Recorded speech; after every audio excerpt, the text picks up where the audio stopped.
You alright, mate? Yeah, bit hungover, but you know, we move. Yeah. What about you? You alright, mate? I'm fine. I surprisingly did not get hungover, from the messy night that was had last night. Yeah. Okay, well, to put it into context, it's my last night down here before I move up to my new job in the Cotswolds, because, you know, man's going to be living posh.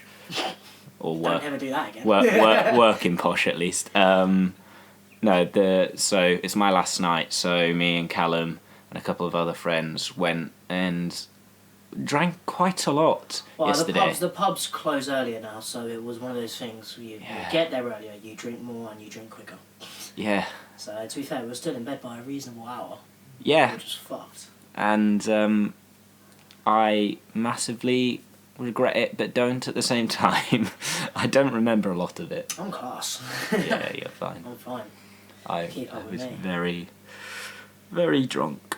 Anyway, moving on from our midnight antics. It wasn't even midnight, it was like 10 p.m. antics. 10 p.m. antics. So, we had a few scraps with a few bushes. Yeah. Fucking had it coming. Yeah. They won. They won. When we say won. you should see the other guy, the bush is fine. It was the moment where you're stood there peeing and you just slowly fall forward, God. face first into the bush. Into the bush. Oh God. Jeez. No, it was brilliant. It was halfway through a sentence as well, and I just hear like ta ta ta as he's like spitting out bits of leaves. Yeah, but you know. Yeah, no, sounds right. Yeah. Okay. Yeah. So. Talking about fighting, the big news, ladies and gentlemen. Talk about fighting. Israel Adesanya is still the middleweight champion of the UFC, beating up Paulo Costa's legs. Absolutely fucked him up. Mate, Israel Adesanya is the top dog. He's the absolute king. He made Paulo Costa, who everyone was talking about being a big deal, look like a little girl in there, slapped his legs up. It was too easy. I don't think anyone's going to challenge him now. He's so fluid. Paulo, I don't understand. He was taking a mick out of Adesanya for not being a black belt in jiu-jitsu. Lets Adesanya stay on the outside, which Adesanya, to put in perspective, is tall and lanky. Loves being on the outside to use his leg kicks, his question mark kicks, his jab, and literally just jab your face apart. And then when you think a jab's coming, inside leg kick, outside leg kick. Then when you think the leg kick's coming, he'll question mark it over the top, take you in the head, which is exactly what he did to Paulo Costa, and he does to everyone. You know it's coming. And he thought, well, I'm a black belt in jiu-jitsu, I'm not going to take him to the ground. And I just don't understand the thinking. But who gives a shit? Israel Adesanya, absolute Boston, mate. The champ. Champ. Well, no, he's not got 2 titles, but he's an absolute champ. Yeah. I don't see anyone knocking him off. I do not see anyone knocking him off. Fair enough. I mean, like, I don't follow it that massively, but I follow it enough. Like, I know when the big fights are happening. So, like, last night I knew about that one, obviously, and I follow certain fighters every now and then. So I know when the big fights are happening. And man, this guy is the kind of guy. If I was out on a night out and I bumped into him, I would much rather become friends with him than anything else. Costa. Yeah, Adesanya just looks like a skinny lad. He's just so nice. And then he gets in there, he's an absolute badass. But Paulo Costa is... His muscles have muscles. Yeah. And his muscles are now growing new muscles. Like, it's crazy. He's absolutely stacked. He looks... He looks like he's on stuff, but he's not. Yeah. Well, he could be, for all we know, but... No, he can't. The USADA testing's too... They're really accurate with their USADA testing. Oh, fair enough. I don't know if they use USADA, because USADA is a test... I think it's USADA.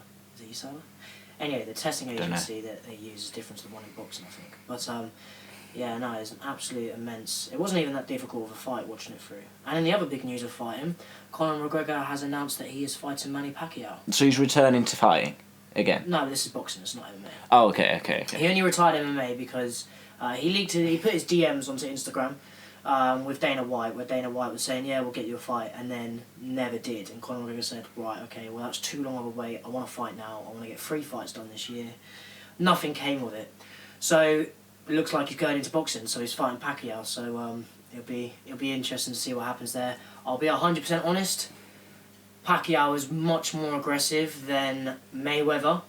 So that kind of, in my opinion, favours Conor McGregor. An aggressive fighter, someone who's going to overextend with a right hand. So Conor McGregor come in, but Pacquiao pound for pound one of the hardest punches in history or something like that. Yeah, but also the 94, difference is, like, I remember watching the McGregor boxing fight against Mayweather, and McGregor doesn't look like a boxer. No, he doesn't.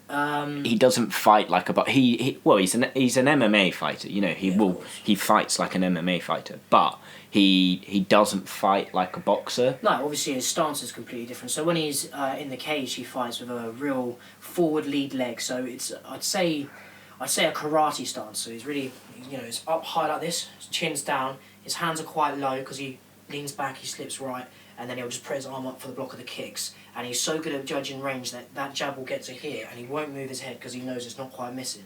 And as soon as it gets to here, he'll pop over the top. Yeah. And his lead leg is really far out. Yeah. But in boxing, obviously, he's first 4 rounds, he starts wide stance, comes out, he's throwing it, but not going full power because he has 12 rounds. And then by the end of it, his legs have come much more closer together. He's become more square on, a bit more of almost like a Muay Thai stance. Yeah. So you can see where his MMA sort of kicked in at the end because he was tired. But it'd be interesting to see because now, since then, that was 2 years ago now, that fight, and he's been boxing. He's brought in a head boxing coach from his boxing gym in Crumlin Island. Oh wow! That he was, because he was, I think he was like a 16-year-old amateur champion for boxing before he went into MMA. MMA. Oh, so okay. He's re-brought that coach back. I think it was that coach, but anyway, we'll see how he does. We all know really that he's going to lose. We're all here really for the smack talk that he's going to give him.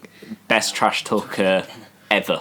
So in any sport, any entertainment thing. So, gentlemen, he just is. Can you count to 10? Needs can't even count to 5. Bring me my coffee. Yeah, absolute legend and a bellend at the same time. You know. Yeah, he's a dickhead, but So he's an entertaining is he gonna dickhead. knock out Manny Pacquiao? We couldn't even knock out my granddad in the fucking Yeah. in the bar. But fight news. That's it. Obviously, we have a new light heavyweight champion. The Polish. What's his name? Oh well. Fight news is UFC are absolutely killing the game right now. Absolutely killing it. I could go on all day, but I'm not gonna bore you with the details of what's going on with fighting all day because it's just a bit too much. We're trying a new thing because a few of the suggestions we got was to sort of more topics, less time on each topic kind of thing. Yeah. No, we had. And then we can you know, next episode spend more time on that same topic if people want to hear more about that. Yeah, we can advance on it. Yeah. I mean, I suppose sometimes we could possibly. Yes, there's like quite a big topic. So one of the topics we've had a few. To do with like trophy hunting. We've had legalisation of marijuana. We don't want to speak about that yet until we've probably done a bit of research so we at least know what we're talking about and not chatting. Like, we're chatting shit anyway. But but not like, actually chatting shit. But like, because we know bits about it, but we might as well do more research on it so we know the full story on both sides. So and we stuff. can have an in-depth conversation. Yeah, about exactly. it. And that could be something where we make a bit of a bigger episode. Yeah. So well, maybe for now, we'll see. We're anyway, just going to cover little topics like music, TV shows, because this is stuff that we've had feedback from. Yeah. The feedback as well has been greatly appreciated. Yeah, honestly, so much love this first episode. In less than a week, we got 120 listens, or 120 downloads, and then listens as well. It was ridiculous. We said we'd be happy with 5, so and we've also said that we understand that a lot of people will listen to the first one and might not listen to the second. To the few after. But you know, and also some people won't listen to every episode. Some people will listen to a few, and honestly, I'm just happy that it got so much love the first time. So and the positivity, the response has been good. Yeah, and it makes us now. I feel a bit more relaxed doing it. Exactly. But yeah, we might as well move on to the next topic at hand, which was music, right? Yes, it was. Yeah, you specifically had a few parts of music you wanted to talk about in general. So I think the first thing was because I got a question in my DMs after the first one, and someone slid in. Yeah. So I got a message in the DM saying, "What do you think is better, the generation of music we have now, or generations we've had in the past? And if so, what generation do we think is the best generation of music?" I feel like it's a really easy topic for what's better then or now. That I feel like is quite easy. But what's the best generation is difficult because the music now, I'm not gonna lie, is dead. I mean, it's not. It's, not all of it. It's different. It's repetitive. Yeah, but lads think they're these people that call themselves rappers, and what they actually do is they. Oh, rap is dead. Rap is dead. Rap. You get a few good ones. You get a few good rappers. Dave, you got your AJ Tracy, Stormzy, you got Travis Scott, you got Stormzy, you got that lot, and then you get these people that are. See, I think as well because we're the exact same. So they'll say ting, end of the sentence, rhyme it again with ting, ting ting ting ting ting. Because the girl likes ting, and me likes ting, and she likes ting, and we are a ting. And you're sort of there going, oh mate, you've got no lyrical gift at all. No, yeah, 100%.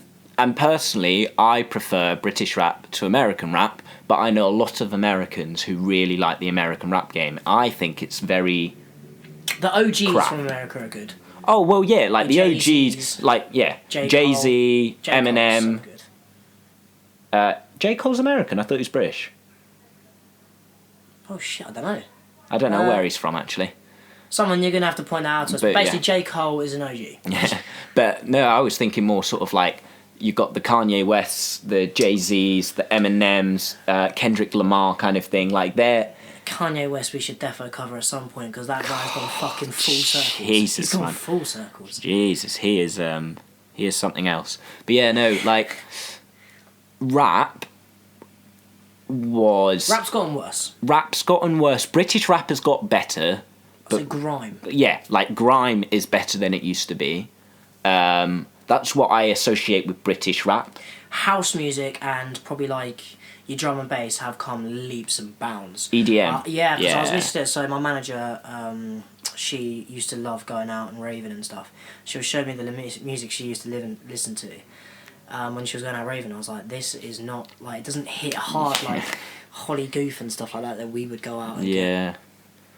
Like, no, the 100% EDM has come further, but that is the new generation of music coming out in that sense. Pop is...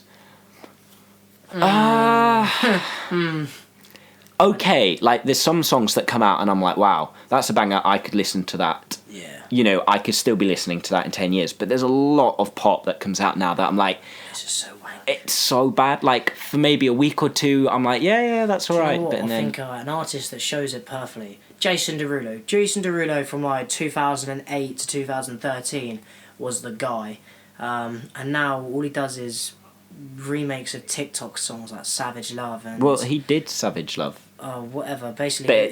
But his music now is like perfect for TikTok. He knows the industry. He knows how to sell. Also, his music now albums, singles. It's just dead. Like, what was it? Riding Solo, absolute tune. And I could still listen to it now. I can still listen to it. But any of his new stuff, I would sit there and go. There's some of his stuff that I'm like, wow, that, you know, I could still listen to that. I think someone that is like that is Lewis Capaldi. I could probably say in a few years' time, I could still be listening to that stuff because that counts as pop though. That does count as pop, Lewis Capaldi. But it's like how would I put it? I mean, you can't really put it in any other genre. It is pop. I suppose. Yeah, artists like Lewis Capaldi, Ed Sheeran.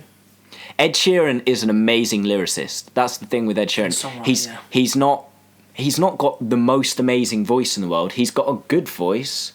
But he just makes good songs. But he writes really good songs. That's his talent. He wants to be the best songwriter. Yeah, that is his talent. His talent is writing the songs, and he's always said he's awful at like picking out which ones are going to be hits and stuff. So like the singles, you know, that they release that are going to be in the album just before the album comes out.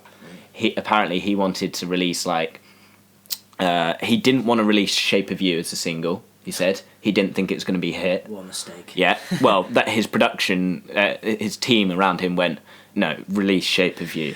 Yeah, that would have been a mistake if he didn't. And when that came out, that I think hit it was hard. I think it was Galway Girl he was talking about releasing instead of "Shape of You." Oh, yeah, it wouldn't have hit the same. And he also said he didn't want to release "Castle on the Hill" as a single, which, you know, but yeah, so. Who do you think the best male singer is? I'd say Bruno Mars. Male singer, Actual pure talent in their voice. I'm going Bruno I mean, Mars. Bruno Mars's voice naturally is just amazing. He wears silk and he sings it. He's got a crazy good voice. I mean, to be His fair to range Lewis is amazing. Capaldi, Oh yeah. his voice is incredible. You've got people like George Ezra, who has an amazing range and is underrated. His dad was the head teacher at Barnwell School in Stevenage. Big up. I think he's underrated because he sings a bit lower. He doesn't sing really, really high all the time. So his range is really good. Actually, to be honest, the best male singer, in my opinion, right now, is the lead singer of Panic at the Disco. He's got the best range ever. Is that the one who sings Death of a Bachelor? Yes. Yeah, that's a good song. Yeah, no, he has got a good range in that song. He's got an incredible range. But there's plenty. Yeah. Like a lot of people don't know who Ben Platt is, but I do because he's from musical theatre, but he's gone into films. Did you ever watch The Politician on Netflix? No. Oh well, he's the lead character in that. Right. He's really good. He has one of the most incredible voices. Right. But he's not a pop singer. It's strange, though, isn't it? Because you get people with unbelievable... Like, we know people who can sing better than half the pop stars out there. But they don't have the other stuff. But somehow, like... What was the band? Is it Years and Years? They sing Desire. Yeah. I was a king of Yeah. control. Them live are shit. His voice is bang average. Yeah. And we know people that like... We know plenty of people that have naturally better voices, but they don't have the other stuff. They don't have the pop star quality that a lot of these people have. And they don't have the it factor. Yeah, the it factor. They're everything. They don't have the pop star look necessarily, or the stage presence, or, you know. It's the same in fighting industry. Like, they do say, like, you'll get paid well if you get to professional level of fighting, of course. But if you ain't gonna break those numbers unless you just have that it factor. Like, you see so many good boxers that people just don't know the names of because they ain't brash, they ain't loud, they ain't... You know, they're not saying, who the fuck is that guy? They're not that type of exactly. personality. They don't have the Conor McGregor superstardom image. They don't have the entertainment level. It's the entertainment level. It's the same in the music industry. And so it's a thing with music nowadays is a lot of the stars are better entertainers, not necessarily better singers. But going back on the question I asked at the start, like, what's better? Because people like some of the best singers ever. Michael Jackson had one of the best voices. You know, a lot wrong with him. I'm not going into his personal stuff because obviously there's a lot. But him as a singer itself, his voice, incredible. One of the greatest male singers. And he was a fantastic entertainer. That was his thing. He was a fantastic entertainer. I would say, to answer your question in total, I'd say the 85 to 95, that area of music was probably the best. Yeah, for certain. I guess it's also dependent on the genre, because, like, I love a good old jazz. You know, I love... Too jazzy? I love things like, you know, the Frank Sinatra. Oh, Frank Sinatra's brilliant. I did it. What's his name? The one who sings Love, Love. Nat King Cole. They're, you know, loads of names, and they were 60s, 70s? No. Some of them a bit earlier. It might be a bit of a broader question in the sense of, well, a broader answer. Each generation was better at one certain point of music. So I'd say, like, your 80s was better for your pop. Disco. Yeah, disco. Your disco. Everyone knows that 80s was disco. But we'd probably say it was now, also just weird. Now I'd probably say your...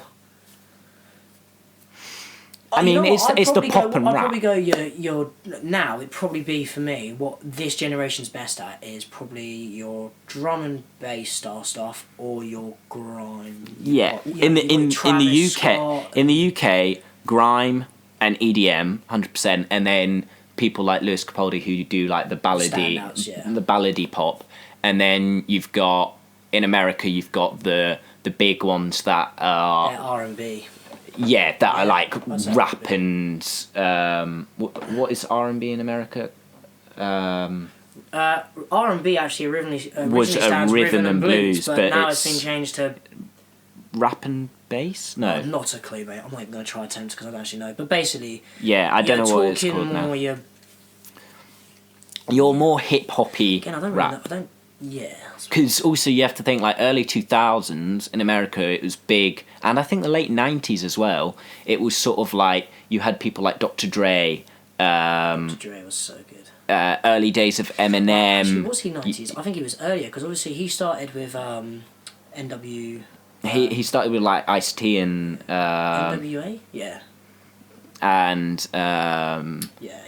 Snoop Dogg and people like that. Yeah. You know, those kind of rappers, which and like your Jay-Z's and your Kendrick Lamar's, which I think are late 90s, early 2000s. Kendrick Lamar is not late. How long has Kendrick Lamar been about? Because he's quite big now. Like, he's like 20 years? Has he? Shit. Oh. Yeah, he's old.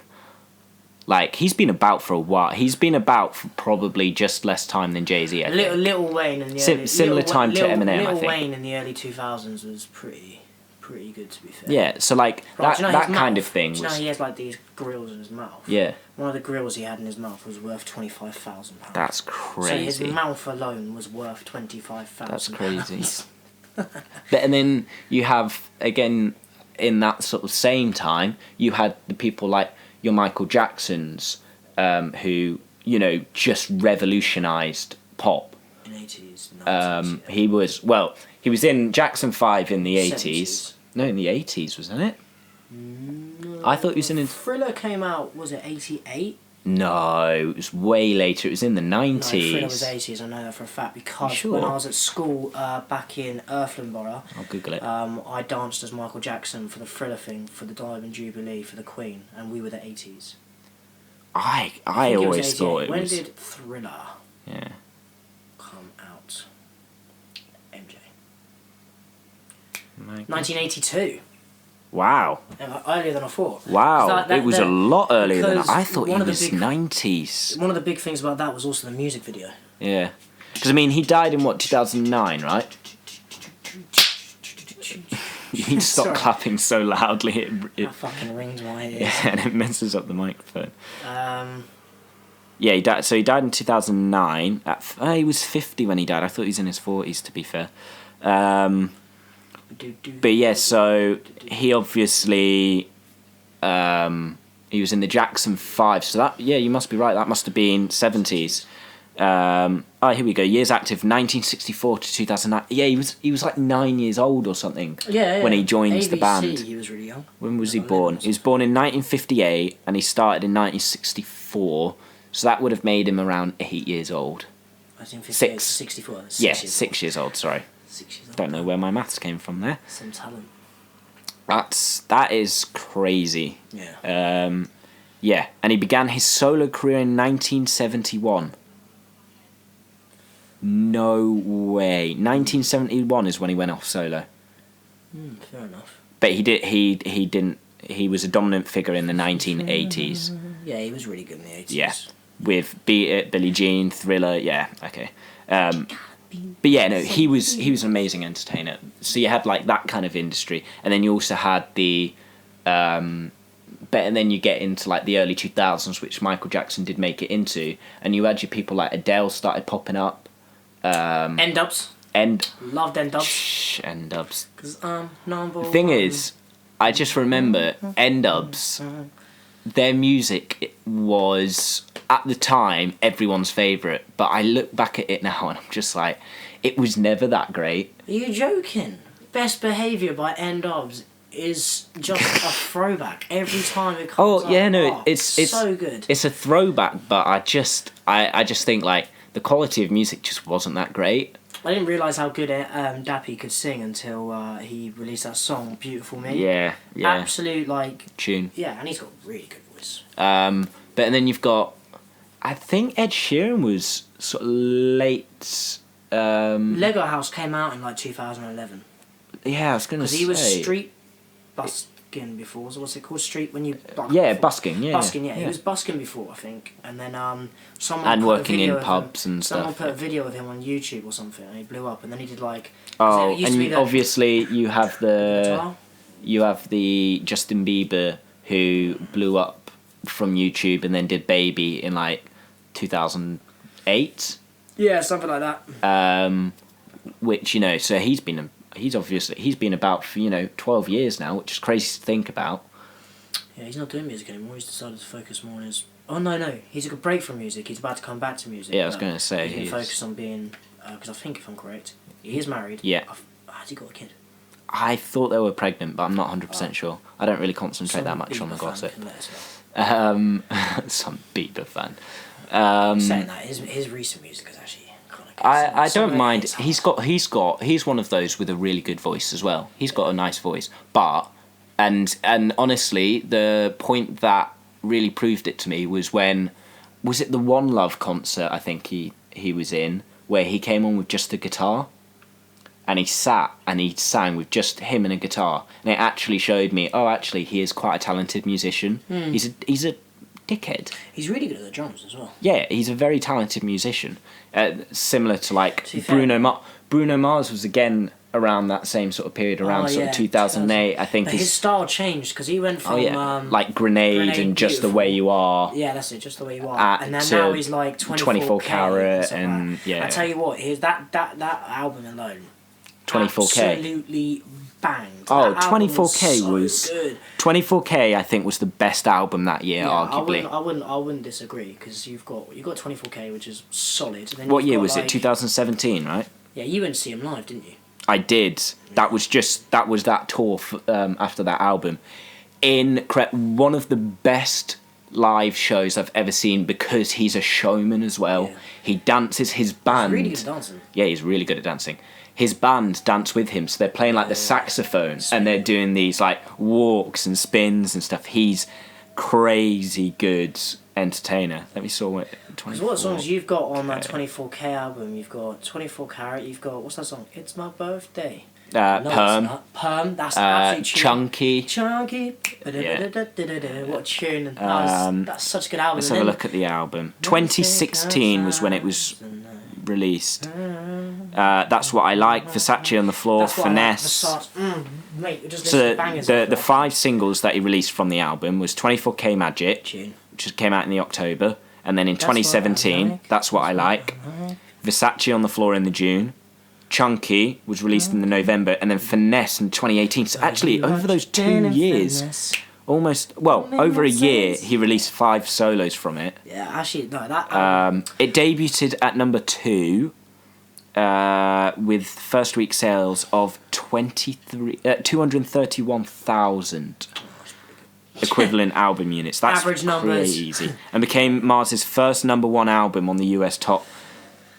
It deserved to be number 1 album. He was quite clever because he changed his genre with the time. Yeah, he did, and he's very good early at that 2000s, music. You also had like Flow Rider. Flow Rider, Can you remember Tinsy Strider, Tiny Temper. Tiny Tiny Temper, Temper was. Fatboy Slim. Labyrinth was quite big at that Labyrinth. point as well. Labyrinth is still going. He's got some good music out at the moment. Who was the other one at that point? To be fair, Chris Brown's quite big now still, but Chris Brown back then. That was a big thing. You got 5 more hours and. 5 More Hours was later than that though. That was like 13s. that was definitely in the teens. Definitely in the teens. It's not new teens though. It's not like. No, I was gonna say like 2015. Yeah. Maybe. Yeah, right. But anyway. But yeah, so To sum that up, I would say music is. It's not better. It's not worse. Certain areas of different. music are better. Yeah. Certain areas of music are shite. we've no longer got the golden age of things like jazz is not as good as it used to be. Disco's not. Rock's not as good as it used to be. Disco's basically non-existent. Fair. After all those suggestions, Kind of I'd say thing. pop is probably just as good. Pop is more. Look back. Well, it's more popular now. You know, pop is popular music. That's what it is, and it is just more popular now than it was ever. Because do you know how they react when Michael Jackson "Beat It" comes on? Older people. When we're 35 and 24K comes on, we're all going to be there like... I remember this. Or dance floor. Uptown Funk was one of his best singles. Oh, that was a really good song. I mean, technically it was by Mark Ronson. Well, no, it was Mark Ronson featuring Bruno Mars, technically, because Mark Ronson's the producer. Yeah. But still, like, that was a crazy good song. But yeah, anyway, let's move on from music. We've done a little while on music. Yeah. Oh, actually, one question to you. Mm-hmm. So I saw something the other day, and I was like, you know what? I'd love to make a music video one day. Not for anything else, but fun. Would you ever consider making a music video? Hell yeah, Making a song, I wouldn't mind doing like music video. a parody of a song and then using a music video. If I could write, I would love to. I would honestly. If someone like not goes for it, but if someone wrote us a song for us to then go, A, sing because we're not bad at singing, but also B, perform because we're both quite big performers. I'd happily do it. It'd be an absolute laugh as well. Yeah, 100%. No, but the thing is, I can't take it. I I wouldn't take it seriously because if I take it really seriously and then I watch it back, I'm gonna look at myself like, oh, you cringy bastard. Maybe one day I'll release a single. It'd be really funny. It would be funny Yeah. if we could have a guest, our dream guest. Say this podcast. Oh big, yeah, well who would we'll we do a have? quick segment on that then now. I'll do it now. Yeah, might as well do that now. Obviously, I'm not saying this as if we got Joe Rogan. If we just got big enough to be at a point where we could send invites out to people with a possibility. Yeah, so we're doing it hypothetically that we could get anybody. If we could get any guest we wanted, if we were big enough to get literally anybody in the world, who would the guest you want? The one I would want. It'd be Conor McGregor, right? But that's purely because that dude is I don't quite know how his mind works, but he can talk. He does inspire me a lot. I'd also love to hear about his fighting. But if I could have one that I think would make a really good podcast, getting Chunks on. Oh yeah, Chunks and Little Philip. For anyone who doesn't know who Chunks and Lil Philly are, I call him Philip. they are two YouTubers who so funny. Are very funny guys, and they're British. They're not massive, but they're pretty big. And they recently played in a charity football thing that's organised by. TikTok's helped them out. Yeah, it's organised by Robbie Keane. I don't know, but pretty sure they'd be brilliant because Chunks is quite laid back, but he's just quite. He can always talk. Little Philly is so loud, and we'd have to get like the mic to be pushed away from him. Yeah, he's so loud, he's massively he's just loud. so funny. I mean, the two of them are hilarious. I'd love to do that general knowledge. They do a general knowledge thing where you're talking like you do general knowledge, and whoever can answer it first, the punishment is you have to lean your head down. And the other person everyone gets to slap the back of your neck, and they get so angry they're like, "Yo, that's a violation!" And they'd really just be brilliant to get on. Those would be my two choices. Yeah, no, that's fair. I think I would love to have someone like Ryan Reynolds or Hugh Jackman on. Yeah. Ryan Reynolds would be funny. I mean, I know Hugh Jackman's story, so he's got a really inspirational story kind of thing. And Ryan Reynolds would be hilarious on a podcast. He'd be so funny. He's such a funny guy. I'd also love to have Jack Whitehall. Yeah, Jack Whitehall, because we went to see him live, and Jack Whitehall is very funny. When we went to see Jack Whitehall, so this is a story for everyone. So we've gone to see Jack Whitehall live, and obviously comedians go watch other comedians. So a comedian called Rob Beckett, you'll probably know him for having the biggest teeth on earth. Yeah, he's on a lot of things like Mock the Week and Would I Lie to You, and what's the other one they do? They don't 8 out of 10 cats. I'm sure he's on 8 out of 10 yeah. cats. Anyway, you'll probably know him. If you Google him, you'll recognise him. Anyway, so we walked down to the centre because this is at Wembley. I think it's at O2. Wembley Arena. Wembley Arena. So we've gone down into the centre of Wembley Arena just to get a feel for how big it is. I hadn't been in Wembley Arena before. And directly in front of us, I just poked Alex. I was like, is that Rob Beckett? We also bumped into one of our other friends who she had gone to see it with her mum. Yeah, so she'd gone to see it with her mum. And then we've gone down and we've just seen this. I was like, Alex, what's his name? We were all trying to think of his name, and we started pressing the wrong ones. No, we thought it was Rob, and she went, "No, it's Josh Whittaker." Yeah, Whittaker. She said it was Josh Whittaker, and we were like, "No, it's Rob Beckett." We're so sure it's Rob Beckett. So let's just put a bit more into context. our friend is never very good at like being normal in situations that require like big situations like that. Big situations like that, she wouldn't be normal.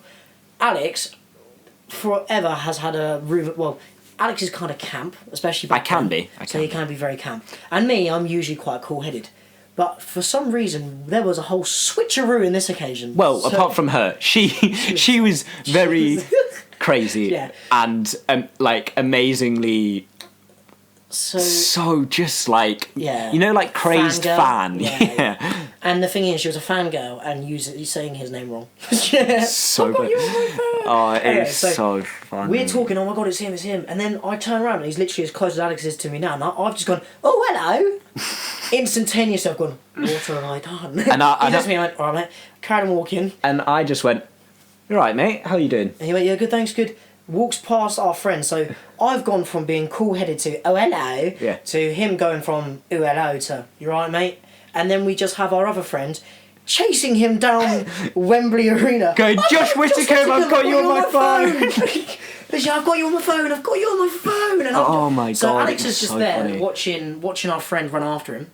She's sprinting, and I'm stood there going, oh, I've ruined it. I've ruined my chance. I've met him, and oh hello. What we didn't realise is actually she was the other side of the arena. Directly opposite us. We could. And he was sat like just below it. So we were sat higher, and then he was sat on like a lower level. But he was going to the same sort of area as us. So then it looked. Follow him, I wanted no. But it did look really strange because later on in the show. So, like, he did, like, an interval kind of short break thing. Yeah. We went to go get a drink and something to eat. And she popped over to see us quickly. And we turned the corner and he was there. And I know he spotted us. And it was the kind of thing where it was like, I can't go back. I think it was mainly, I can't go back near her. Yeah. It was definitely, I can't go back near her. Because I don't think he probably just thought you were camp. And he probably just thought I was a normal bloke. He thought she was a crazed fan who didn't know his name. I feel like we saw him and we were like, no. I was like, mate, I've got to go say hello. I've got to say hello properly. I can't let that be the only image of me that he has. Not that he takes any, like, gives any fucks. He wouldn't recognise you. You see him turn, look at us and just go... yeah. It was like, nope, I'm out of here. I am out of here. Probably whispered to his security guard, yo, keep me safe, keep me safe. Did he have security? No, he had friends. Yeah. But that was a funny story. That was a big tangent. Anyway, what were we just talking about?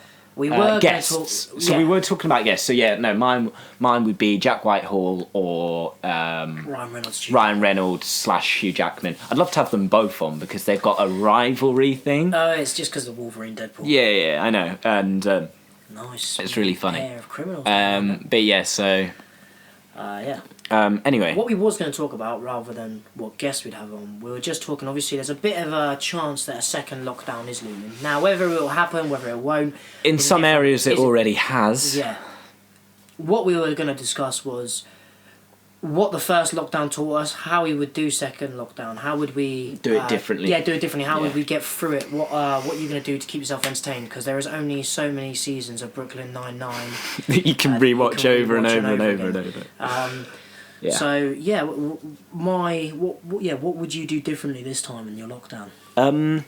I think I would actually try commit to doing a hobby or like picking up one of the things that I used to do, or even like just committing to something, like making sure I'm keeping busy. Because I was lucky enough that during this lockdown, my course continued like online kind of thing. Yeah. And they made us do like we would have like a Zoom meeting and then we'd get a task. To do and prepare, and we did things like radio plays and like self-tape monologues that we then put into like a short film kind of thing. It was like a really cool thing that we did, but we did it as in a whilst we were still doing the course, so I was lucky enough that kept me busy. I got very lazy and I ate very badly during lockdown, which I'm sure many other people did. I personally, I'm one of those people that struggles to put on weight, and then if I start eating badly, I then put on the wrong weight, and I just kind of, I didn't like, and then it puts, you know how they say eat well, and you stay well, like eat well, live well. Eat well, live well. Your mental health is better when your physical health is better as well. Yeah, like that's just they go hand in hand. Yeah. Yeah, they go hand in hand. Obviously, it's not a guaranteed thing. It's not, the person who's in the best shape in the world can't get any mental health problems. That's not true at all. It's just it is a thing. It's a known thing that the healthier you try stay, and the better you feel. So obviously, like they know, the better you mentally feel. There are clear studies that exercise will always help your mental health. Yeah, 100%. And I think I struggled a bit in lockdown mentally because I was so unhealthy. So if we went into another one, I would make sure I eat better, less takeaways, more home cooking. Yeah. And I would try do more exercise. I did a reasonable amount of exercise, but I got lazy. I got really, really lazy. And yeah, so it wasn't pleasant. And so that's something I'd definitely do different this time, is I'd eat better and I'd work better. And I would make sure I give myself a routine. I'd get up at the same time every day. I would go to bed at the same time every day, kind of thing. Yeah. Obviously with the odd exception. I mean, when I was in lockdown, my sleeping pattern was actually really good, and because I'm someone who has struggled with sleep, so sleeper you see, lockdown for me wasn't as bad as it was for other people. I mean, in some areas it was horrible because I went from being really fit and training all the time to not training at all, and I didn't eat. I had a takeaway once a week. Yeah. But I didn't eat terribly, but I still went from 10.5 stone to just under 13. So I put on a lot of weight. My sleeping pattern was fine. I didn't exercise as much as normal. I think the thing is I exercised... I don't like exercising at home by myself. It's quite difficult to get in the mindset of it. So when it was really sunny, I'd go out and do it. But I don't like running. But that's sort of the only thing you can do if you don't have weights, unless you do like circuits with like burpees and stuff, which I would do. But no, I didn't exercise enough. For me, it would be... if we do go into another lockdown, seeing if there's any type of online 4-week course of some sort that I can do just to keep myself occupied. Because I spent every day on that sofa, watching that TV, doing nothing. And to be fair, overall, it was actually kind of okay for me, because since I was 15, I've been working... Well, no, that's a lie. I've been working since I was 15, but since I was 17, I've been doing full-time. I've been doing full-time hours on top of my A-levels, and then full-time hours... since I finished A-levels. So going from 50-hour weeks to not working for 8 weeks was actually quite nice. Yeah, it's nice to just chill for once. And I was one of the first people back, because I was an estate agent, so they came back quite quickly, so that's not too difficult. Yeah. Yeah. And also the lockdown will be much shorter this time. It'll be a month. I think it's hard to judge. It's one of those things that it's very hard to judge. We won't be out of the... sort of lockdown rules and stuff like that well, for years most likely, for a lot of it, but like some other parts of it, like until we get a vaccine, there won't be like eased things, because people are still very much at risk for it until you get a vaccine, because they have treatments now. They've recently had more treatments come out and stuff. Obviously, there's certain treatments that I can't talk about that I know about, because they're not officially out yet. Because my mum works for a company that are working on a treatment, so it's in its final stage of testing. Yeah. And if it passes that, it will then come out. Because at Oxford University, they were doing tests, and they stopped though because there was like there was one person like a spinal problem, like it would cause us. No, there were basically, so Oxford and I can't remember their name, Aztec or something like that. Right. They're based in Cambridge. They were working together. A medical company, yeah. And they were using Oxford University as a base as well, because no students were in. Yeah.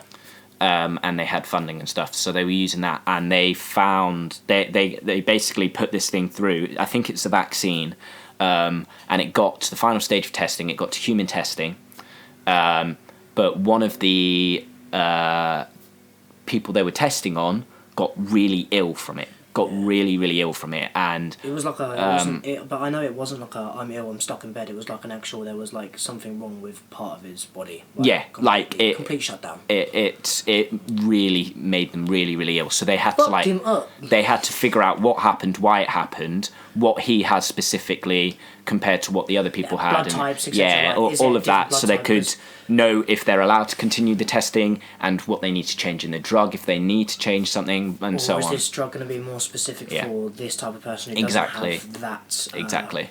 So it might be, like somebody who has asthma can't take this vaccine. That would peak. The people that can't have asthma, that are high risk, can't take this vaccine. Exactly. But it could also be like anyone with a heart condition, or anyone with this type of blood, or it's lots of factors come in, and neither of us are scientists, so we can't tell you all the things. I'm absolutely not a scientist. For sure. All the stuff I know is stuff that I've been told by people that I know who work in the industry, and it's just like, it's a very, very, very long process.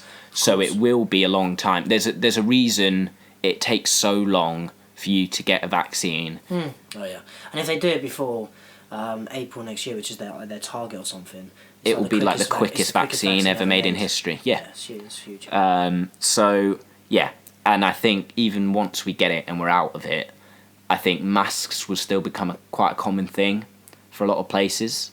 It will be optional. I think they should keep the whole hand sanitizing. I think they should keep that as a rule anyway. I think hand sanitizer will just be everywhere from now on. Seeing some of these janky blokes in Weatherspoons pick up the glasses with their hands that are dirtier than the muddy floor outside my apartment, I look at them and I just think, ugh. Yeah. So definitely the hand sanitizing thing will, I think, stick. Yeah, that's good. Obviously they'll get rid of the track and trace kind of thing eventually. Yeah. I think they'll get rid of the 6 people. Oh yeah, no, that'll calm down once the R rate and stuff goes down. But again, like I hate not having to talk about it. I don't mind talking about the coronavirus. I just know a lot of people. It's a topic that everyone's like, I've had enough about it. Yeah. And it's everywhere and stuff. So obviously we don't want to spend too long on it because we'll move on from that. Because all people are hearing is about coronavirus. But I think the best thing that we could say about it is, if God forbid we do, but it can happen, and I know certain areas in the UK already have basically gone down into a second lockdown. A lot of places are getting individually locked down in certain areas. The best advice I could give is try to keep yourself as healthy and as preoccupied as you can. And how would they go about doing that? Finding a hobby, or finding maybe set yourself a goal. Yeah, set yourself a goal. I mean, people said this before, but actually do it. Like, see it through. See it through. Actually push through and do it. Eat well. Eat. You got to think. How healthy would you eat normally on a daily basis? Yeah. Think about that, and then also think, okay, well, I've got more time to cook now. Yeah. So I can cook better meals. Yeah. You don't have the excuse of, I've had a long day at work. I've come in. I'll just get a takeaway. It's like you've got less energy because you've been doing less in that sense, but also you've got more time. So if you give yourself a routine, if you're like, okay, every day I'm getting up at 9 a.m. Going for a quick run. Some people go for a run. Some people are like bike ride, a bike ride, a swim, a workout in your room. If there's a lockdown, I doubt you'll be able to go for a swim, but yeah. Actually, swimming pools are one of the safest places because the virus can't survive in chlorine. Oh, that's good. Which is really cool, but obviously it's so communal that itself, that's it. Yeah, that it probably won't. But yeah, that would be the way to go about it. But yeah, do something like that. Even a walk. A walk is still exercise, If you wake up and you go for a walk in the morning, it just wakes you up. It makes you feel better. Any exercise, it's scientifically proven that exercise makes you feel better because it releases endorphins. There's a specific one, I can never remember what it's called. I don't know all the scientific terms, but if we do go into one, my advice would be, try keep yourself busy, give yourself a routine, stick to it, and make more time for things like cooking, Like, you can cook. If you don't know how to cook, learn. It's the perfect time to learn to cook, because you can cook stuff and then be like, and then you're the taste test. You know, you're not cooking for other people necessarily. But it also brings us quite nicely into our next topic, because the next topic we were going to cover was TV shows and movies. Well, we could talk about the TV shows and movies we'd recommend if we go into a second lockdown, but also what's coming on, what's new, what looks good. I've just started watching a TV show called Umbrella Academy. Yes, I've watched the first season. I've only watched the first few episodes, so I'm hoping there's no spoilers. But so far, really impressed with it. Season 2's just come out. That would be something I would recommend to, if there's a second lockdown. Don't give it a binge, but watch like an episode a day. Yeah, see, the mistake that I made is I binged the whole of the first season when that first came out, and then it was ages till the second one came out. That came out June? Not even that. No, maybe July? No, no. Possibly. I just remember watching it with one of my housemates. End of July, August, yeah. And we watched, so she actually finished season 1 just before season 2 had come out, I think. Right. And then we started watching season 2 together. I'd definitely recommend that, for sure. It's quite good. I haven't actually watched I don't know what the big twist is or anything yet, I haven't watched the end of season 2, so I don't actually know how the second season finishes yet. Yeah.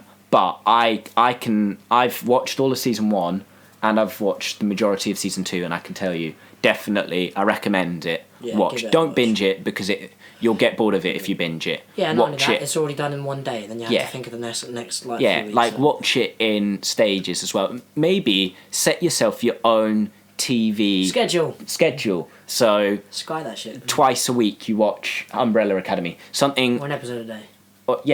Or an episode a day. A program that never gets old, in my personal opinion, and I'm sure a lot of people will agree, and some people say it's overrated. Friends. In my opinion, never gets old. I can rewatch Friends all the time, any day, every day. Yeah, that's right. And so you could set yourself, an episode of Umbrella Academy, an episode of Friends. I really enjoy a program called White Collar, which is anyone who likes anything to do with... It is kind of crime-based, but it's fun. It's like white-collar crime, which, for you guys who don't know, that's like stolen paintings and artifacts and stuff like that. But it's... and about, like, con men and stuff. But this program is about an ex-con who helps out the FBI catch other cons and stuff like that. It's a drama starring Matt Bomber, who in America is quite a big name. I don't know if many people know him here. He's a model, I think, first, and then became an actor or something. Either way, he's very, very good in it. As a big Marvel fan, if you've got Netflix, which I'm sure who doesn't, apart from the fact that I'm using our friends right now, so you know who you are. Basically, as a big Marvel fan, I would say you go on Netflix and you see the Marvel TV series, definitely give Daredevil a watch, because it's not all like action and stuff. It's very nitty gritty. It's it's a 15. There's swearing, all that stuff. It's not like your typical Marvel movie. Not only that, it is vastly entertaining with twists and turns. Obviously, he's a lawyer, so he's having to do it by the legal system to take down Wilson Fisk, but he's also doing it as Daredevil to help his career and stuff. Yeah. Really good watch, and that can pass. And that's actually like a good TV program, not a typical superhero program. So there's that. And the powers aren't dramatised either. Yeah. Apart from the fact that at one point he can smell the amount of copper in her blood. He's like, I can smell the copper in your blood. Yeah. Daredevil's blind. His other senses work like they're meant to be like bigger and better than a normal human. He can smell the deodorant of a person who's like 7 stories down, and he can hear. He can hear miles away. He can concentrate on certain sounds and stuff like that. Which is really good. That's a really good program. Yeah. A new film that I've been told to watch that everyone's hyping up at the moment is, I think it's called. I don't know what her name is. It's based off Sherlock Holmes's sister. Right. It's got Millie Bobby Brown as the lead character, and it's got Helen Bonham Carter as the mother, and I can't remember who the 2 guys are now who play Sherlock Holmes and Mycroft Holmes. Sherlock in the books didn't have a sister. I thought he only had a brother. Yeah, he does. So this person, she's a made-up character that they've made up for this film, and it's just come out on Netflix. Apparently, it's very, very good. I've been told it's very, very good. I do at some point want to watch The Irishman. I suppose yeah. in lockdown you're gonna have, if there is a second, you're gonna have the time for that 3-hour film. But apparently that's really, it's fantastic. Really I've watched it. Really good. and if another film that's very good, The Gentleman as well. Yeah, no, and I did have one in my mind that I was just about to say before The Gentleman. Oh, you're gonna have to come back to me, mate. Yeah, but the new films that are coming out, obviously, you've got the new Batman film that's coming out soon. Looks really good. When we talk about a lot of films, we are quite big fans of comic book films in a way. Like, we like Marvel, DC, some when DC I say films. I'm a Marvel enthusiast. He's a big Marvel fan. I want to get a Deadpool tattoo. Yeah, That'd be so cool. So we love them, but I do also like my crime drama. Yeah, which stuff. is with the new Batman, it is said to be, rather than a big action hero thing, it is much more crime. Yeah. It's much more detective based because Batman is known for being one of the best, basically the best sort of detective, really. Yeah. Who's at peak physical strength of a human. But one of the big things that this one is mostly about, they're using the Riddler, who's leaving him clues to finally chase and track down. Is it and it's being played by Robert Pattinson? Yeah, and the guy Jonah who was a Hill is vampire in the Twilight.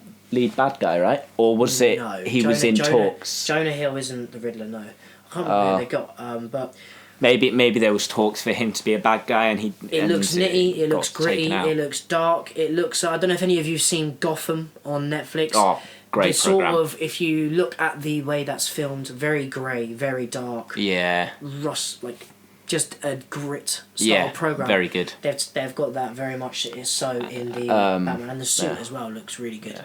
But that would be really interesting to see when that comes out, and obviously, hopefully, the new James Bond gets to come out as soon as possible, because that. I keep seeing the trailer for that. It looks so good. Got Rami Malek in it, who's Rami Malek, honestly, unbelievably good. one of the best. So talented. One of the best actors around at the moment. I think, personally, in my opinion, I think he's quality. He can play so many roles. Yes, there's those. They're coming out. And if you're looking for something light-hearted, just to pass time, Step Brothers is the one. It's so funny. You really like Step Brothers. Me and one of my best mates, we could just watch that every day, and we can quote it back to each other, and it's just every time. It's just I wouldn't even say Will Ferrell's one of my favourite people, but it's a very Will Ferrell film. It is, yeah. It's a very Will Ferrell film. It's just so funny. See, I love a good horror film as well. I fucking hate horror films. When I'm with I never watch a horror film on my own. I just get pissed off by them. I have to watch it with other people. I mean, like the stupid ones where it's like, no, don't go into that room. Please don't go. He's in that room. Don't go in that room. You know. Yeah, but they're all like that. Yeah, they annoy me. It is kind of that kind of thing where it's. I get why you'd be annoyed, because it's like if you hear a noise like that coming from the basement in this house, and you know there's a clown trying to kill you, why would you go down into the basement? But also, Georgie's dead, mate. Get over it. It's classic. So classic we went film. to when we went to go see that film. Part 1 of the new the remake of it. Yeah. So basically, part 1. Yeah. So we didn't know it was a chapter 1 at this point. So basically, we're sat in the cinema. I was not a big fan of clowns at this point, anyway. So we're watching the film, and absolutely hilarious, because I knew the beginning scene. So we're watching it, and the whole way through, I'm just like, "Fucking, what are you doing? No, why are you looking at the clown? Run, you fool!" Like, and everyone can hear me, but luckily there was other people doing it. Yeah. Now I hate getting scared, and when I get scared, I have to make humour out of it so that I'm not as scared. And with movies, because I get quite engrossed into them, when there is something about like a jump scare, when a jump scare happens, I scream every insult under the sun. But basically. And he also. I'm stood there. Can I just say, like, you admitted last week, you have quite a high voice anyway. His voice will go 10 octaves higher, and he'll sound like a little girl in these films. Well, honestly, one of the best experiences of my life. Because I mean, I was quite scared as well. But I played it up because he was playing his up to try be funny about it, because he was actually terrified. Absolutely shitting it. But so the end of the film happens, right? Yeah. And my pulse is raising. I hate clowns. I'm trying to hide behind a jumper thing which has holes in it, so I can see exactly what's going on. So I'm just closing my eyes at this point. Anyway, so it's over. I turn to the girl next to me. I hold her arm. I go, Woo, thank God it's over. Look up chapter 1. Oh hell no, chapter 1. No, why? Why is there a chapter 2? But the only thing that made me feel good about that film is I thought to myself, if a bunch of 12-year-old kids can beat that clown up, I feel like I can take him on. Yeah. Yeah. But I hate horror films because I know you know what's going to happen. Yeah. I think they're so predictable, and that's why I don't like romance films. You know exactly what's going to happen. The girl is going to fall in love with the guy. The guy's going to upset her because he does something. Then he's going to leave everything that actually is actually important. He'll leave his career, the lot, just to get a winner back, and it's a big euphoria, and love triumphs all. When actually, in real life, if she's going, you need to choose between your career, which gives you money and gives you a roof over your head, and me, he's just going to turn around and be like, ciao, Bella. As you can tell, Callum is the biggest romance ever. No, but I get why some people like it. I personally, I'm not a big fan on rom-coms. Do you know, yeah. I've watched a couple and I've gone, you know what? If someone else is putting it on, I could sit through it. But I don't think I've ever gone, do you know what, I want to watch a rom-com. Yeah. There's a few. I like a good romance on a screen. There's like a if there's few good there's a few that are quite good when they have an unexpected twist and turn. Like Dear John, that thing wells me up inside, and I don't have emotions. I'm a robot. So I've never watched it. Right, that stuff is sad. But see, like, rom-coms aren't the one that I would. Because like Marley and Me. I've not seen it and I refuse to see it. If it's going to make me cry, I'm not watching it. I teared up at Marley and Me, and that some people have told me is actually a rom-com. I never thought it was. I don't know. I've not seen it. I have not seen it. But yeah, it's a good film. I recommend a watch. Film I did kind of cry at. Not really. Was Fault in Our Stars? No, yeah, not Fault in Our Stars. No. Star Was Born. Star Was Born. That was awkward because I had one grown dude crying to my right, one grown dude crying to my left. I wasn't crying. I was welling up. I had tears in my eyes and just sort of falling out my cheek, but I wasn't like crying. And I'm sat there, stone cold face, thinking I really am heartless. And it was at a really emotional. Well, the thing is, everyone in the cinema had like tears in their eyes welling up. Some were proper like crying. A couple of people you could tell were like holding it back so they weren't like bawling it. And then you've got this guy here, just sat there, like, honestly emotionless. Like, we'll see if we can edit it so it zooms in on my face right now. This was my expression. It was so funny. The movie was really good. I did film. enjoy it, but when it comes to emotional scenes, I'm just like... yeah. But, great film. Anyway. In-Betweeners was something we were going to talk about. Yes. That can go right into this. So... Because obviously we want to talk about TV programmes. I genuinely think British comedy is better than American comedy programmes. So racist. Out of like American comedy programmes that I enjoy, Fresh Prince, which isn't even on anymore, and Brooklyn Nine-Nine.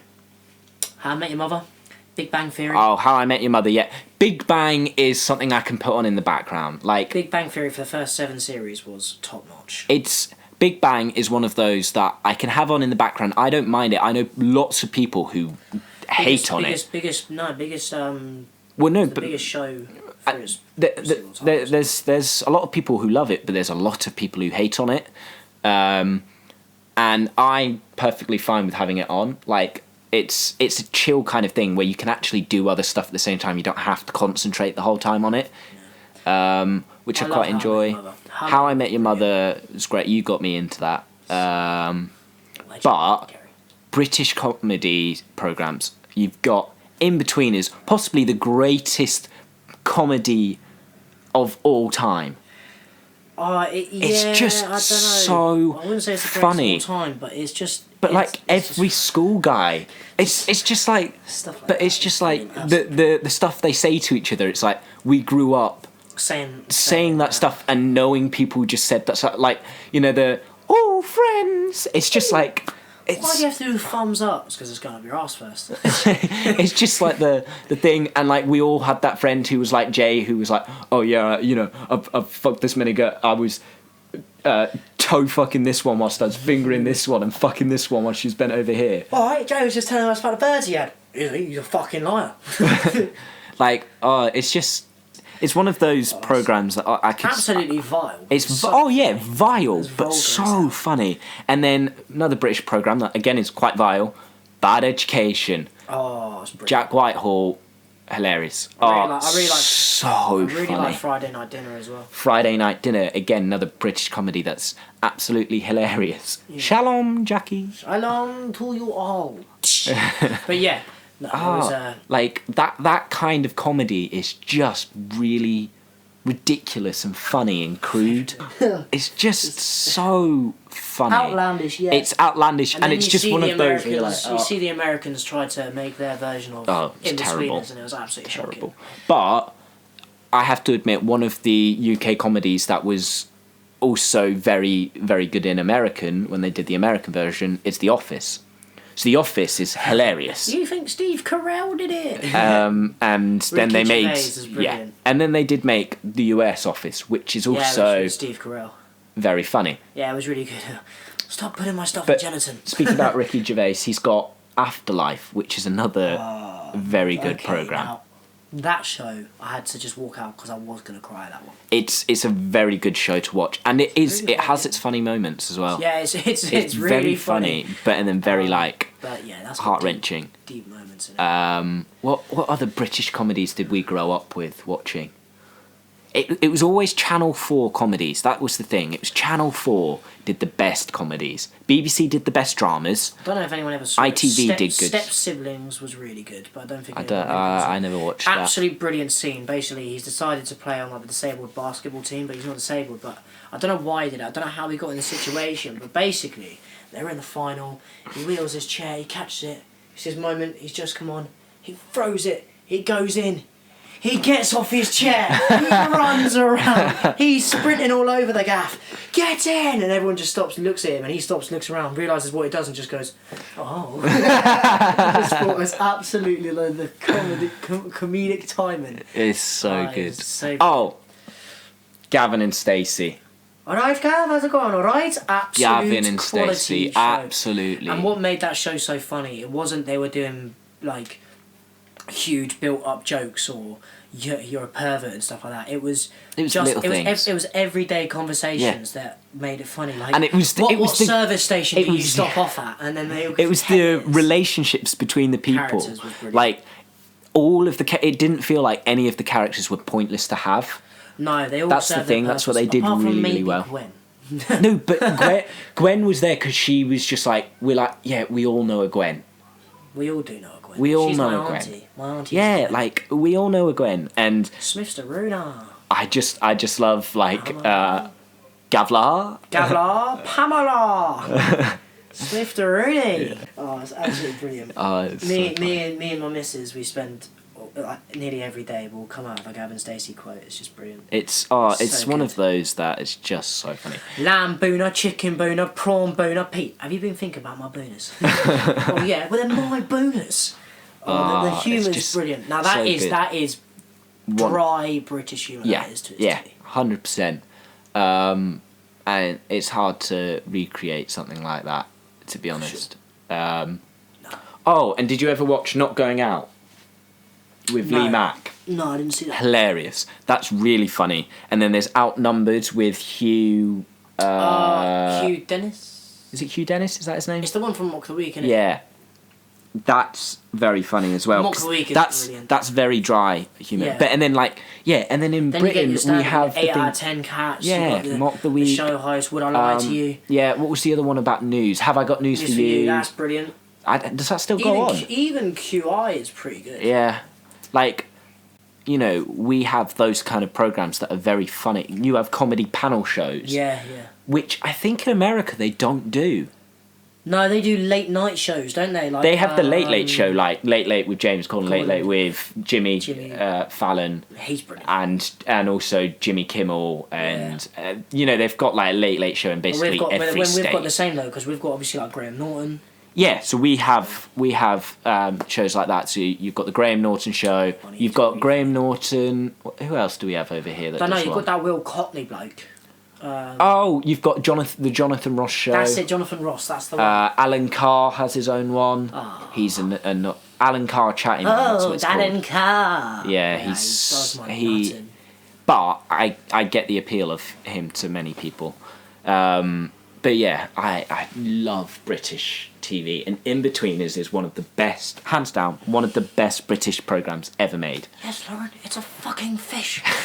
Give me a second. Oh, that's brilliant. Oh, we spent pretty much most of my school life during A-levels, me and my good friend, I can't say the name.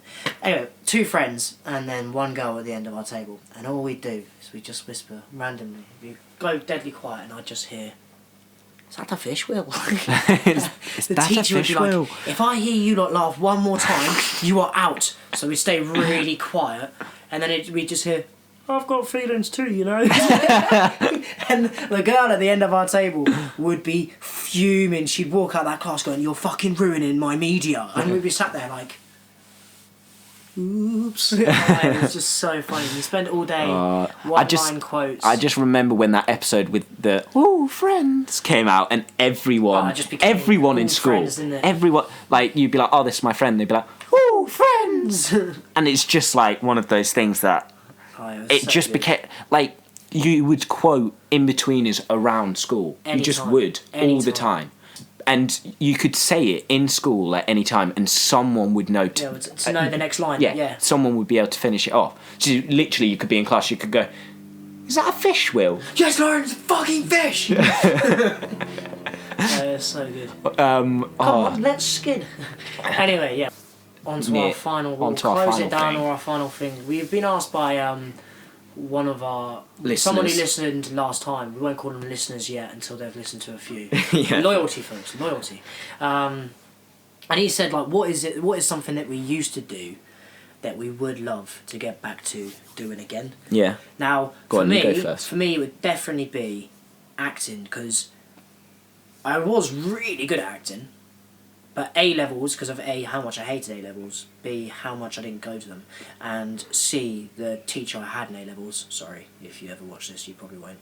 I don't know if she really did ruin my acting experience. Before that, absolutely loved it. I was even considering doing it as a profession. Things. Yeah, like, at least try and push it. You were talking about becoming like a stuntman. Yeah, because I wanted to be a stuntman for quite a lot of time, which is actually one of the reasons I got into my fighting. Yeah. Because you have to have a qualification in fighting of some sort. Because not that we look really similar, but it'd be quite easy because of, like, if he bulked up a little, we'd basically be the exact same. Or he stretched out. Or I stretched up a bit. Yeah. We'd be the same height, same shape, but we just have, all I need to do is make my hair cut like his and put on a stick-on beard, and and then I'd be able to do, like, stunt doubling. But yeah, then it got ruined, and now I really did love performing. Did love acting. The great thing with acting is you can do AmDram. So AmDram, amateur dramatics. Oh, right. Okay. So anywhere you live, you know, there's amateur dramatic groups that put on a play, and they put on, like, a pantomime and a musical every now and then, and stuff like that. I think I like being real. My thing was with acting, I really liked being a realistic actor. So I liked doing real. Like, you liked naturalistic. Naturalistic, that's the one, naturalistic. So the thing is, I was very good at displaying emotions on stage. But yeah, that would be something I would love to get back into at some point. But whether I will or not, I don't know, because I just don't have time. Like, yeah, wherever you are, like, you might, in the future, end up taking up, like, an amateur dramatics, joining an amateur dramatic society that put on a play every now and then. But yeah, no, that's cool. Is there anything you would do? I would love to try relearn. I mean, I say relearn, just basically learn piano. I tried getting into it years ago when I was year 9. We just got into it. Yeah, so year 9, I tried getting into piano and learning piano, and at that time I was a lazy git, so I just would not practice. And honestly, I would love to get back into piano. I would love to learn to play it and stuff. Probably help with your amateur, your musical theatre. Yeah, and also it's just one of those things that it's just nice. You can just, if you're really bored or just stick some time on a piano and just sing along. Like, if you know how to play a certain song, or you know, you can just sit and you can just play and mess about on the piano, and that's fun. And I'd love to get back into, like, piano. That'd be something I'd love to get back into. And who knows, maybe one day I'd like to get... I've only really been once or twice to like a fighting thing with you. Yeah. I'd love to do like a charity boxing match one day or something. Yeah. And I would love to do the training because I want to see if I could manage to do that kind of training thing. Thing is, because one thing that I did want to talk about that I forgot to mention on this podcast is about... I saw a thing of a guy who tried out a certain person's diet and workout for 24 hours, and I would love to one day do like a that'd be cool. a week-long thing, and I was trying to think like who I'd like to do. I think a boxers would be really cool. It'd be really cool. It'd be cool for me to do... I would choose someone my weight, because I'm not going to be able to eat what Anthony Joshua eats, but it'd be really cool if I could possibly look at... I'd probably say maybe like a Floyd Mayweather's diet, because his diet was actually unusual. Like, one of his meals I know was literally just a bowl of spaghetti. Yeah. And obviously you don't usually eat carbs when you're cutting weight, etc., excuse me. But yeah, But he would just have a bowl of spaghetti and then you'd look at his workout, because he would go for runs at 2 a.m. Yeah. Because his fight would be really late in the evening. Yeah. Yeah, odd training stuff. It would be really cool. It would be really cool to try one of those things. But yeah, so mine would either be piano or sort of like a charity boxing thing. Yeah.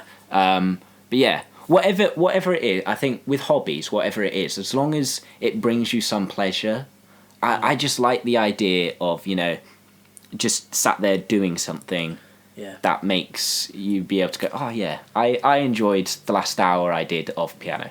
Yeah, for me, I mean, like, having little goals to do as well just gives you something to aim for each month. So, like, in October, I'm doing this 6 weeks. I know October's not 6 weeks, but in October, I start a 6 weeks gym training course with my coach, Joe Hemsworth, for kickboxing, but his is just the gym part for conditioning. So we're going to do that. I'm sorting out my diet. So for October, no drinking, strict on diet, no cheat meals. Like, I usually have one a week, but no cheat meals, and work, because everyone's off at uni. So it's literally just me, work and then train, work then train. Yeah. I want to see the benefits that come out the other end. I'd like to walk cool. out of that place. But yeah, immaculate. But yeah, I think if we're going to try leave a message to anyone this week, I'd say if you've got something that you want to do and you want to try, because some people, you're in a second lockdown, depending on your area. Yeah. We might be going into one anyway, countrywide, possibly. And, I've spoken to a lot of people who have always kind of said, oh, I'd love to do that, or I'd love to try that. Yeah, do you know what? Sure. If we could leave a message, I'd say, why not try it? Yeah. Set yourself a goal and just try it. Yeah, try get out there and do it. Put a date to it as well. So even if it's something like I want to quit smoking, always commend someone who tries, even if they failed. It's good, they've tried. Yeah. What we'd say is, put a date to it. If you're saying I want to quit smoking, but I want to quit smoking by Christmas, put a date to it, because then right, I've got a month left and I've cut down quite a bit. Let's cut down a bit more because I've got a month left. So even if it was something like smoking, set a date with a goal that you want to achieve by that date. Yeah. And that will not only help you if there is a second lockdown, unless it isn't going to be able to be achieved during lockdown, but it is something that you can just put your mind to. And I saw a post the other day that I think I put it on my Instagram story, but I also shared it with a friend who, sometimes people just need to see something like this because they're down or something. And it said, so you tried this job and it failed, who cares, try again. So you tried this relationship and it failed, who cares, try again. So you tried this and it failed, who cares, try again. All of these things, it was like, you tried this, who cares, try again. Because the whole thing, it's like, honestly, if you failed at that, who cares? Like, it's not a loss, it's a learn. It's exactly, and all of the people who ever talk about success and stuff like that, it's the failures that get you there. Yeah. What's his name? Whoever discovered the light bulb didn't discover it on his first attempt. Yeah. It was like his 1,000th attempt. Someone that's massive at it, Michael Jordan, didn't get picked for his high school basketball team. And has become the greatest NBA player of all time. NBA is basketball for anyone who doesn't know. So, and he always said he succeeded because he failed. The fact that he didn't get into his high school basketball team made him the best player because it made him try harder than everyone else. Yeah, exactly. But yeah, I think that's a good way to sort of leave it off this week. Yeah. Thanks, guys, for listening. Thanks for all the support on the first episode as well. Hopefully honestly. the second episode is a little less rough around the edges. We're hoping that everything will start to pick up. And we're hoping that this time the camera has recorded the whole thing rather than the first 5 minutes. So Fingers we shall crossed, see. we'll see. And hopefully we'll find a way to actually get both of them on YouTube. If not, then we'll just do clips of each one Yeah. to put on YouTube. But yeah, like we said, there'll be a link on both of our bios now, not just Alex's, and it's on Spotify. Yeah. If you could even just follow the Spotify and then you'll know when it comes out and stuff like that. That'd be cool. Yep. But yeah, thank you very much. That's the best thing. Take care. Cheers.